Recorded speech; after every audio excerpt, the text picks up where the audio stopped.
Hi, my name is Randall Chapman. I'm the owner and general manager of the Grand Junction Climbing Center in Grand Junction, Colorado. Today I want to go over cleaning an anchor. Now let's say I had somebody who came, led this shroud up and established the anchor, and then I just came up and climbed it on top rope.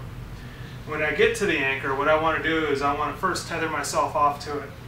Now for something where we're just doing single pitch climbs, I will use a PAS system, and the way that I store my PAS system when I'm climbing is I actually put it between my legs so that all I have to do is unclip this from the back, let it swing to the front, and then I can clip it into my anchor. Now what you can do with the PAS system is if you take this guy and clip him in over here, and then you can take a quick draw,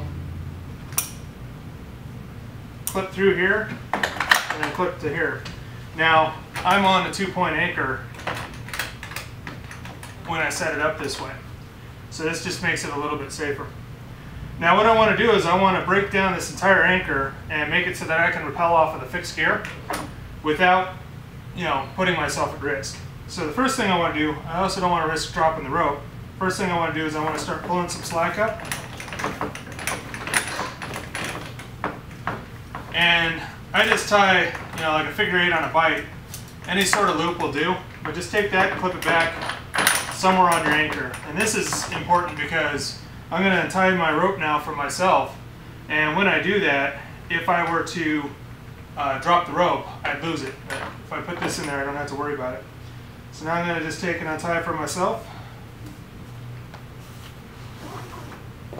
Untie the figure 8 knot from here. And then the important thing is to make sure that you go behind everything and just go through the bottom ring. And just make sure that you're completely behind all of this, because you're going to break all this down and you want to make sure that you're just on the rope. Now the most important step to this is to make sure that you tie a knot in the end of your rope. You don't want to rappel off the end of your rope. So if for some reason your rope's not quite long enough and it doesn't touch the ground, tying a knot in the end of it will keep you from rappelling off the end of your rope. And I just like to use like a double or triple fisherman's at the end there. So after I've got that through, now I can take and undo this, unclip it from the carabiner shear,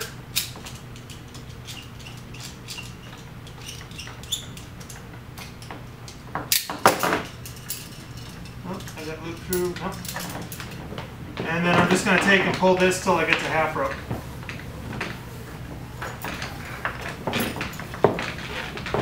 Now half rope's not actually marked on this one, so we'll just pretend like we got to half rope there. And then what I want to do is I want to throw this over the side, so I'm going to yell rope, rope.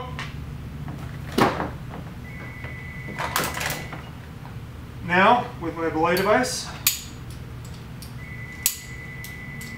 I'm going to hook in to rappel.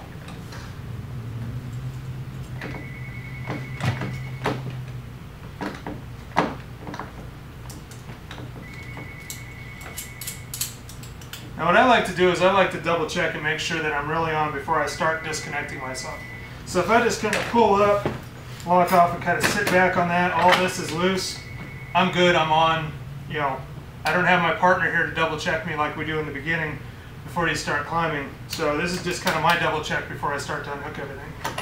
And then I just go through, I take the longest strand first, I unclip that, and then clip that into my harness. And then after that I just kind of break down the rest of the anchor. I don't really worry too much about wrapping everything up while I'm still sitting here on the side of the cliff. We'll do that once we get back down on the ground. Just kind of take all this off. I double check myself one more time before disconnecting here. I'm on, I'm good. Now I'm going to take this off, take my quick draw off, on rappel, and I'll just rappel myself down to the ground.